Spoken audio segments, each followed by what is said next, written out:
dia! Que bom estarmos aqui reunidos para o nosso Café com Fé.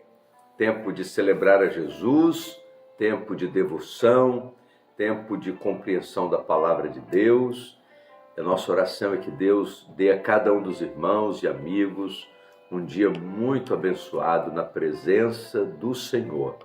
Estamos na semana da Casa do Julgamento e eu continuo pedindo as suas orações para que Deus nos use de maneira muito especial nesta sexta e sábado, tempo que vamos começar as apresentações da Casa do Julgamento. Se você ainda não fez o seu agendamento, corre, faça logo o seu agendamento para participar conosco da Casa do Julgamento.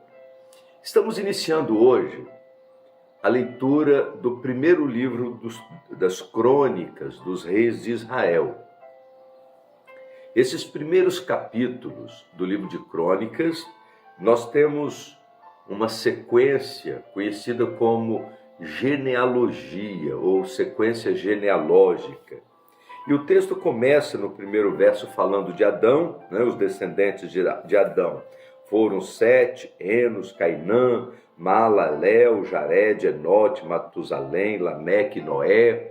E depois vai falando sobre todo o processo de sucessão, da descendência daí em diante. Lá nos versos 28 diz, filhos de Abraão foram Isaque e Ismael. Depois no verso 34, Abraão gerou Isaque, filhos de Isaque foram Esaú e Israel. E você vai lendo todo esse período, e hoje nós estamos lendo os capítulos 1 e 2 do primeiro livro de Crônicas, e você vai vendo todas as descendências. E talvez a pergunta que você se faça enquanto lê um texto genealógico é qual o valor, qual a importância, porque todas as vezes que a gente lê a palavra de Deus, a gente quer encontrar uma lição espiritual, a gente quer encontrar um conselho, a gente quer encontrar uma orientação. E talvez você se pergunte,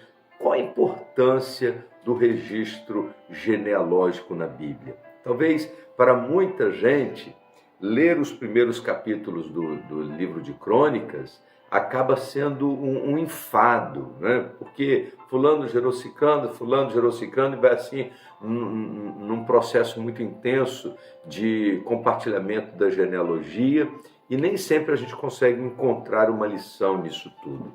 Mas eu gostaria de lembrar para você que não existe nada na Bíblia que não tenha valor. Não existe nada na Bíblia que esteja fora do contexto. E se o texto genealógico está aqui, é porque tem uma importância, tem um valor, tem o seu significado.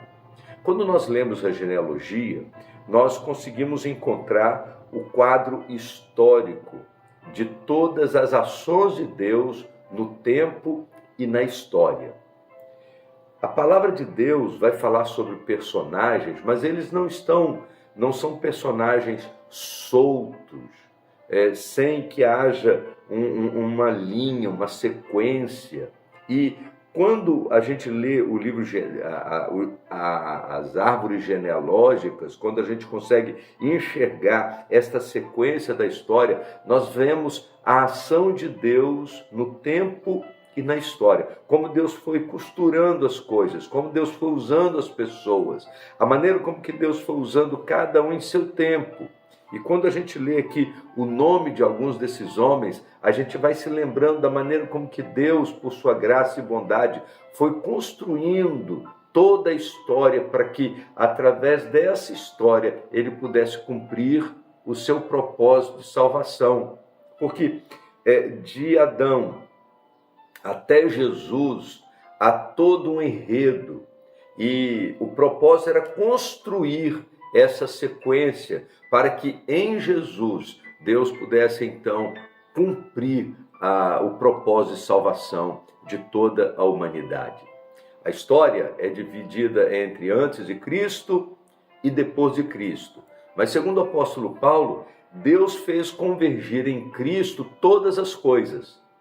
A pessoa de Jesus é o centro da história, Mas para poder a gente entender a presença de Jesus no centro da história, foi preciso que Deus inspirasse o escritor sagrado para que ele pudesse registrar todo esse processo até chegar a Jesus. Por isso, esse livro ele começa contando a genealogia e narrando a história do início até preparar a chegada de Jesus. Vamos orar? Nós queremos te agradecer, ó Deus, porque não existe nada sem sentido na tua palavra.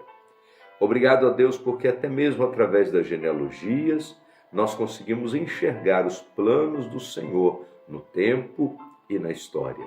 E oramos, ó Deus, para que nesse tempo da história o Senhor continue usando a nossa vida para o louvor da tua glória. Queremos mais uma vez pedir a bênção do Senhor sobre a casa do julgamento. Oramos, ó Deus, para que nesse último momento de preparação estejamos com o nosso coração preparado para aquilo que o Senhor deseja realizar. Nós oramos em nome do Senhor Jesus. Amém. Vamos tomar um café?